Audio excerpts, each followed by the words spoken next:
Originally named Eastern Pennsylvania Institution for the Feeble-Minded and Epileptic, Pennhurst was once seen as a model institution.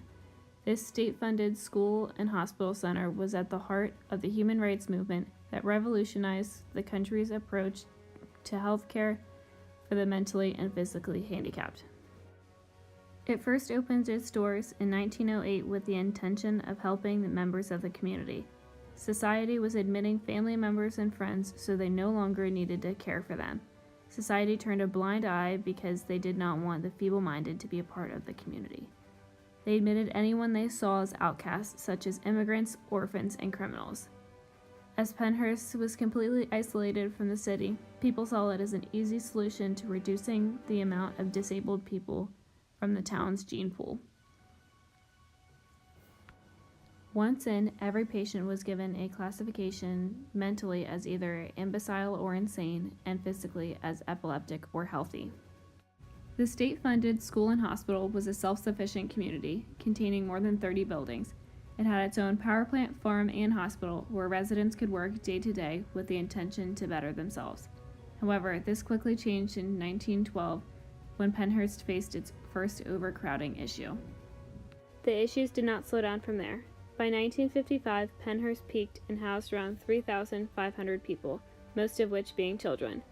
This was around 900 more than administration thought the building could comfortably accommodate. But as the state school, they had to take what they were given. Only 200 of the residents were given a rehabilitation program, such as art, education, and recreational programs that would help improve their conditions, even though many of the patients were high-functioning enough to improve with the right care. Because of the neglect and lack of treatment, many patients forgot the skills they were taught, or they showed signs of regression due to the lack of stimulation. The administration recognized there were problems with the treatment, although they felt as though their hands were tied with the overwhelming amount of patients, lack of funding, and trained staff. With only 9 medical doctors and 11 teachers, none of which had special needs training, they switched their treatment plans to a custodial fashion. This included the use of straitjackets and restraints, and would heavily medicate the patients to make them more docile and easier to handle. In 1968, journalist Bill Baldy produced a documentary called Suffer the Little Children that helped bring these issues to light.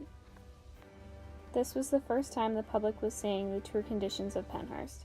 This sparked a number of newspapers, legislature inquiries, and other investigations, leading to 2 famous Supreme Court cases that ultimately affected the outcome of Pennhurst. It was a landmark civil rights case named Halderman v. Pennhurst State School, and it was filed by the mother of a Pennhurst resident. Many personal stories came to light during the hearing, one of which being her own. It was said that many of the residents suffered physical deterioration and intellectual and behavioral regression during their residency at Pennhurst. Terry Lee Halderman was admitted to Pennhurst in 1966 when she was just 12 years old. During her 11 years at Pennhurst, as a result of attacks and accidents, she lost several teeth and suffered a fractured jaw, fractured fingers, and a fractured toe, and numerous lacerations, cuts, scratches, and bites. Prior to her admission to Pennhurst, she was able to speak few words such as Dada and Mama, although during the trial she could no longer speak.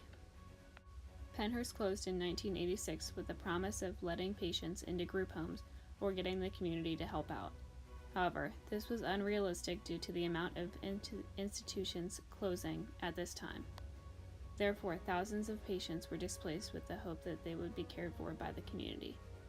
This led to a major homelessness crisis, with an estimated 1/3 of current homeless persons are suffering from severe mental illness.